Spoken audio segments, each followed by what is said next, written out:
ఒకళ్ళ ఇంటికి water purifier ఏమో ఇంకోటి వేయడం కోసం వెళ్ళి పోయినాం. వాళ్ళ తాత చనిపోయి నెల 2 నెలలు అవుతుందంట. ఆయన ఏమంటాడంటే మా నాన్న ఇలా అవ్వడానికి కారణం ఆయనే, ఆయన ఉంటే ఎంత పోతే ఎంత, నేను ఎందుకు బాధపడాలి? వాళ్ళ ఉన్న పరిస్థితులను బట్టి ఆయన అనొచ్చు. నేనేమంటున్నా అంటే ఇప్పుడు వాళ్ళు చనిపోతేనే రెస్పాన్స్ అనేది లేదు, మరి మన పరిస్థితి ఏంటిది? ఏం సంపాదించదు? ఎందుకోసం మీరు బిజినెస్ స్టార్ట్ చేస్తారు? సరే వాళ్ళకి స్టూడెంట్స్, మీరు ఎందుకోసం స్టార్ట్ చేయాలనుకుంటున్నారు?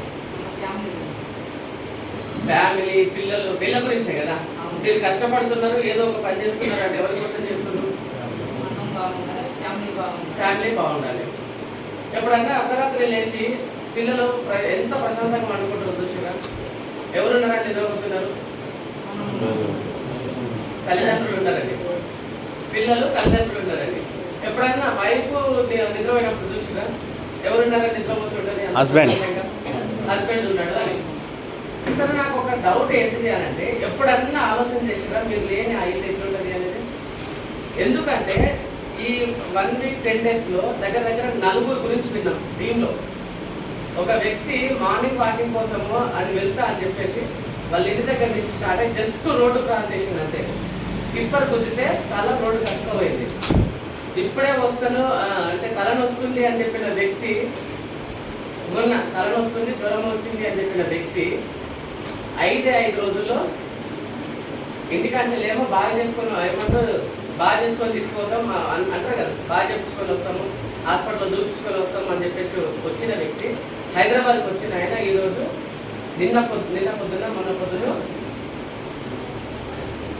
వ్యక్తికి వచ్చిన వ్యక్తి డెడ్ బాడీగా రిటర్న్ పోయాడు. ఇంకొక మేడం తల వస్తుందనో చిన్న నొప్పి వస్తుందనో గ్యాస్ట్రిక్ పెయిన్ అనుకొని ఆమె హాస్పిటల్కి చనిపోయింది.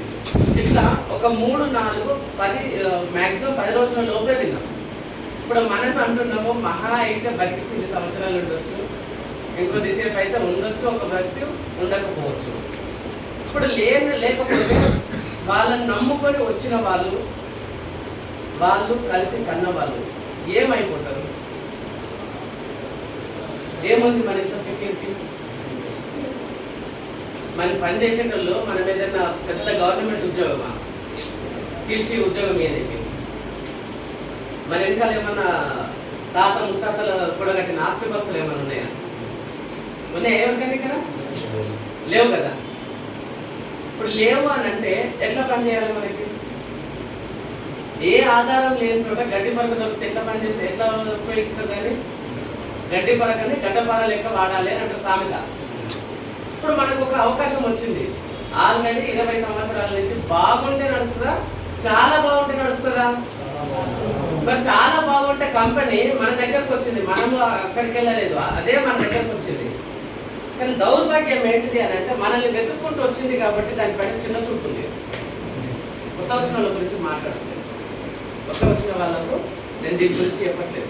ఎవరమైతే ఉన్నామో గుర్తు పెట్టుకోండి, సంవత్సరాల కొద్దీ మనము ఇందులో ఉండుండొచ్చు, నెలల కొద్దీ ఉండొచ్చు.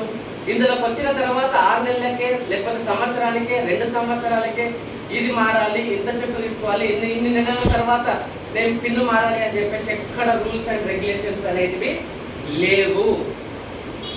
నీ సత్తా ఎంత ఉందో అంత చూపించుకొని బిజినెస్ అనేది బిల్డ్ చేసుకోవచ్చు. కానీ మనం ఏమంటే కంపెనీ ఏమో పెద్దగా ఉంది, 3000 కోట్ల పైన టర్న్ ఓవర్ చేస్తుంది, మన ఆలోచన ఏమో ఇంతే ఉంది. ఎందుకంటే ఇప్పటి వరకు మనం బాయిల కప్పలాగానే ఉన్నాం. మనం ఉన్న ఏమంటారు నూతిలో కప్పకి అదే లోకం, నువ్వే లోకం.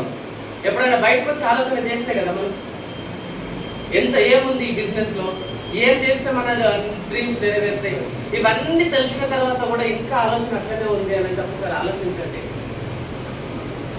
ఏం చేస్తున్నాం అనేది. జాగ్రత్త, టైం అనేది ఎక్కువ లేదు మనకి. ఏదో ఉంది అని అనుకుంటున్నామో లేకపోతే ఉంది కదా, ఇప్పుడు సార్ చెప్పారు 1,00,000 రూపాయలు ఇచ్చేసి సంవత్సరాల కాలాన్ని వెనక్కి తీసుకొస్తామా అని చెప్పేసి. నిజంగా తీసుకొచ్చే అవకాశం ఉందా మనకి? లేదు. రోజులు గడుస్తున్నాయి, నెలలు గడుస్తున్నాయి, సంవత్సరాలు గడుస్తున్నాయి, బర్త్డేలు చేస్తున్నారు, యానివర్సరీలు చేస్తున్నారు, మంచిదే చెయ్యండి, గడపండి, కాదని అనట్లేదు. సంవత్సరం ఏమంటారు ఎదుగుతుంది అని ఎంతైతే సంతోషపడుతున్నారో మన ఆయుష్ కూడా తగ్గుతుంది అన్న విషయాన్ని గుర్తుపెట్టుకోలేకపోతున్నాం. ఆ విషయాన్ని మనం అర్థం చేసుకోలేకపోతున్నాం. హ్యాపీ బర్త్డే అని చెప్తున్నారు, బాగానే ఉంది, కానీ ఆ సంవత్సరం ఒక ఆయుష్ తగ్గిపోతుంది అని ఆయన నీకు టైం దగ్గర పడుతుంది, ఇంకొంచెం ఎక్కువ కష్టపడి పని చేయాలి, తొందరగా సక్సెస్ అవ్వాలి, మిగిలిన లైఫ్ అంతా కూడా మనము ఏమంటారు ఫ్యామిలీతో ఉండాలి, ఫ్యామిలీని బాగా చూసుకోవాలి అనేటటువంటి ఈ విషయాన్ని, ఈ ఆలోచనను మనం మర్చిపోతున్నాం. అప్పుడప్పుడు గుర్తు చేయాల్సి వస్తుంది. అర్థమవుతుందండి? ఈ బిజినెస్ లోకి 5,000కు 10,000కు వస్తే నిజంగా చెప్తున్నా, మనస్ఫూర్తిగా చెప్తున్నా, మీకు ఈ బిజినెస్ సూట్ కాదు. లిటరల్ గా చెప్తున్నా, 10,000 కోసం మీరు బిజినెస్ వచ్చిండ్రు అని అంటే మీరు దానికంటే ఏ రోడ్డు మీద మీరు పురుగులు వేసుకున్నా మీరు 20,000 30,000 సంపాదిస్తారు. నేను మిర్చి బండి పెట్టుకున్నా, పానీపూరి బండి పెట్టుకున్నా 20,000 30,000 ఈజీగా సంపాదిస్తారు. మనస్ఫూర్తిగా పనిచేయని వాళ్ళు ఏ రోజు సక్సెస్ కాదు, గుర్తుపెట్టుకోండి. మీకు 5,000 కోసం 10,000 కోసం మళ్ళీ చెప్తున్నా రావద్దు. నా దశ ఈ రోజు నుంచి అంటే ఏమంటారు, నాతోటే నా తర్వాత వచ్చే తరం ఏదైతే ఉంటుందో అదంతా రిచ్గా ఉండాలి అని అనుకుంటే ఈ బిజినెస్ లో ఉండండి. ఈ బిజినెస్ లో సార్ చెప్పినట్టు, ఇందాక చెప్పినట్టు ఎవరైతే ఎదుగుతున్నారో వాళ్ళు చేయి పట్టుకొని నడవండి. వాళ్ళు ఏం చెప్తారో అది చెయ్యండి. అంతకు మించి ఇంకొక ఆలోచన మీకు ఏం అవసరం లేదు. మీరు ఎట్లా సక్సెస్ కావాలి, మీరు ఎంత ఏడ పని చేస్తే సక్సెస్ అవుతారు, ఎట్లా పని చేస్తే సక్సెస్ అవుతారు అనేది నేర్పించడానికి, మీ గురించి ఆలోచించడానికి ఆల్రెడీ అప్లైన్ అనే వాళ్ళు ఉన్నారు. మనం చేయాల్సింది పనే. ఆ పనే చెయ్యలేకపోతే మనం సక్సెస్ అవ్వడం అనేది ఇక్కడ హార్డ్ వర్క్ ఏముంది? ఇక్కడ చేయాల్సిన పని ఏంటిది? 10 మందితో మాట్లాడడమే. ఎక్కడ మనం ఇంటికాడ ఉంటే మాట్లాడట్లే, కరెంటు పోయింది, సీరియల్ మీకు బాగా ఇష్టమైన సీరియల్ ఆ టైంకి కరెంటు పోయింది, మీ అమ్మ వాళ్ళ ఇంటికో లేకపోతే మీకు తెలిసిన వాళ్ళ ఇంటికో చుట్టాల ఇంటికో ఫోన్ చేసి మాట్లాడట్లేదా అనుకోండి. మీకు కావాలంటే ఒకసారి కోవిడ్ టైంని గుర్తు తెచ్చుకోలేదు, ఏదో సీరియల్ ఆగిపోయింది అని చెప్పేసి సూసైడ్ చేసుకున్న వాళ్ళు ఉన్నారు. అది నాకు ఏమంటారు, అది న్యూస్ చదువుతుంటే నాకు విచిత్రం అనిపించింది. మరి వాడు చచ్చేడు సరే, మరి వీటిని నమ్ముకొని వచ్చి ఇంటికి వచ్చిన వాళ్ళు ఏమైపోవాలి? దాని మీద ఉన్నంత శ్రద్ధ ఇంటి మీద లేకపోతే నమ్ముకుని వచ్చిన వాళ్ళ మీద లేకుండా పోయింది. అక్కడ ఏదైతే చేస్తున్నారో మాట్లాడుతున్నారు కదా, అలాగే ఒక మంచి అవకాశంతో గురించి 10 మందితో మాట్లాడండి. లీగల్ ఉంది, ప్రోడక్ట్స్ ఉన్నాయి, మీకు నచ్చకపోతే ఏమంటారు ప్రోడక్ట్ రిటర్న్ పాలసీ ఉంది మనకి. మిమ్మల్ని కట్టండి అని అంటే ఆలోచన చేయాలి, 10 మందితో కట్టియండి అని అంటే ఆలోచన చేయాలి. మీకు కావాల్సింది కొనుక్కోరి, మీకు నచ్చింది వాడరు, నచ్చింది ఏదైతే ఉందో తీసుకొచ్చి ఇవ్వరి, దానికి సంబంధించిన రిటర్న్ పాలసీ ఉంటుంది. మీకు నచ్చిన దాని గురించి 10 మందితో మాట్లాడమని చెప్తాను. అది కూడా మాట్లాడడం మాకు టైం లేదు అని అంటే ఒకసారి ఆలోచన చేయండి, మనం ఏ పరిస్థితులలో ఉన్నాము. ఆ టైం లేదు అనుకునే అమ్మ నాన్నల దగ్గర అవకాశం లేదు, వాళ్ళ అమ్మ నాన్నల దగ్గర అవకాశం లేదు. ఈ రోజు ఇప్పుడు కానీ మీరు ఈ అవకాశాన్ని తీసుకోకపోతే ఖచ్చితంగా 2025 తర్వాతనో 2030 తర్వాతనో మీరు ఈ బిజినెస్ చెయ్యాలి అనే కోరిక మీకు ఉన్నా, ఈ బిజినెస్ చేయాలనే కోరిక మీకు ఉన్నా మినిమం డిగ్రీ చదవకుండా మిమ్మల్ని ఎవ్వరు తీసుకోరు. ఈ లోపు మీరు వచ్చి బిజినెస్ని స్టార్ట్ చేసుకుంటే మంచిగా మీరు డెవలప్ అవ్వచ్చు. కోల్పోయిన టైం ఏదైతే ఉందో దాన్ని అంతటిని కూడా మనం ఇక్కడ నుంచి సద్వినియోగం చేసుకోవచ్చు. ఇంకా లేదు ఆలోచన చేస్తాను, వాళ్ళకి చెప్పి చూస్తాను, వీళ్ళకి చెప్పి చూస్తాను, నలుగురితో మాట్లాడతా, నలుగురు ఓకే అంటే నేను వచ్చి జాయిన్ అవుతా, 10 మంది ఓకే అంటే నేను వచ్చి నేను ఏమంటారు బిజినెస్ చేస్తాను అని అంటే ఎవరి రాతకి ఎవరు బాధ్యులు ఏమంటారు? చెప్తే వినకపోతే చూడాలి. ఓకే, ఇంతకంటే మంచి కంపెనీ దునియాలో చాలా కంపెనీలు ఉండొచ్చు, కానీ నేను మాత్రం ఒక 4-5 కంపెనీలను చూసిన. నా దగ్గరకు వచ్చిన 4-5 కంపెనీలు అన్నీ కూడా ఏమన్నాయి అని అంటే కట్టండి, నలుగురితోటి కట్టియండి అని చెప్పింది.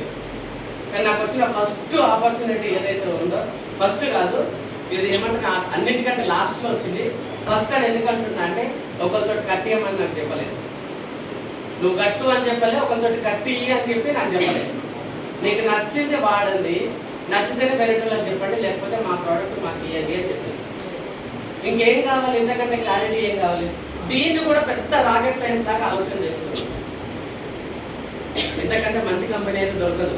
నేను చెప్తున్నాను కదా, 4-5 కంపెనీలు నేను ఆల్రెడీ చూసిన. ఒకటి 25,000 కట్టమన్నాడు, ఒకటి 18,000 కట్టమన్నాడు, ఒకటి 12,000 కట్టమన్నాడు, ఇంకొకడు 6,000 కట్టమని చెప్పాడు. 6,000 కట్టమన్నాడేమో ముగ్గురితోటి కట్టియమని చెప్పిండు. మిగతా ముగ్గురు కూడా ఏమన్నారు అంటే ఇద్దరితోటి కట్టియండి అని చెప్పిండు. అది వెస్టేజ్ అనేది ఏంటిది అంటే, మీరు కావాలంటే 100 మందికి చెప్పుకోండి, ఎవరైతే నచ్చి వచ్చి చేస్తారో వాళ్ళకి సహాయం చేయండి అని చెప్పింది. కట్టియమని చెప్పలే, సహాయం చేయండి అని చెప్పింది. దునియాలో ఏమన్నా విన్నారా ఈ మాట? సహాయం చేయండి అని మాట సాయం వల్ల చేసిన వాళ్ళు ఉన్నారా? మనకు బయట ఎక్కడన్నా నువ్వు బాగుపడు, మీ ఇంటి పక్కన ఎవరైనా ఉన్నారా? కానీ మనం ఏం చేస్తాము అని అంటే అటు తిరిగి ఇటు తిరిగి వెళ్ళిపోతాం అంటే పక్కింటి వాళ్ళ దగ్గరికి పోయి అడుగుతాం. రాత్రి మంచి మీటింగ్కి పోయినా సబ్బు షాంపూ పేస్ట్ మారిస్తే పైసలు వస్తాయంట అని చెప్పి పక్క వాళ్ళకే చెప్తాం. వాడేమన్నాడు? ఏమంటారు మామూలుగా? సబ్బు షాంపూ పేస్ట్ మారిస్తే పైసలు వస్తాయా? కార్లు వస్తాయా? బంగ్లాలు వస్తాయా? ఇల్లు వస్తాయా? ఎవరు చెప్పారు నీకు? వానికంటే ఏదో తలకి మాసినట్టు చెప్తుంటాడు. మీరు కూడా అట్లనే నమ్మేసి వచ్చారు, మీరు కూడా మోసపోతారు, వద్దు చేయొద్దు అని చెప్పేసి. నాకు ఒకడు అన్నాడు కాబట్టి నేను 6,000 టైం వేస్ట్ చేస్తాను. నాకు ఒకరు ఓకే అంటేనే ఉంటారు, అనేటోళ్ళు అక్కడే ఉన్నారు. అనేట ఆయన ఈ రోజుకి 20,000 ఉద్యోగం చేస్తున్నాడు. 4 సంవత్సరాల ముందు నేను చెప్పిన ఆయన ఈ రోజుకి 25,000 ఉంటాయి. మ్యాక్సిమం 40,000 కంటే ఆయన ఇన్కమ్ దాటలేదు. ఆయన మళ్ళీ ఏంటిది MBA చేసాడు. నేను చదువుకుంది 10వ తరగతి, కానీ ఈ బిజినెస్ నుంచి ₹1,00,000 తీసుకుంటున్నాను.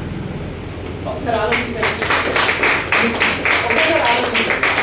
ఆయన ఒక్కడు రానన్నాడు అని చెప్పేసి నేను ఆగిపోతే నా చదువుకి ₹1,00,000 ఇష్టం అవడం దొరుకుతారా? నాకు ఎవరైనా దొరుకుతారా? ఒక్కడు ఎవరైనా ఇస్తారా? నేను కష్టపడుతున్నాయా బాబు అని అంటే ఎందుకు? ఆ అర్హత అనేది ఏదైతే ఉందో, ఉద్యోగం చేయాలి అంటే అర్హత కావాలి. మరి ఈ బిజినెస్ లో మీ అర్హత ఏంటిది? డ్రీమ్స్ కావాలి.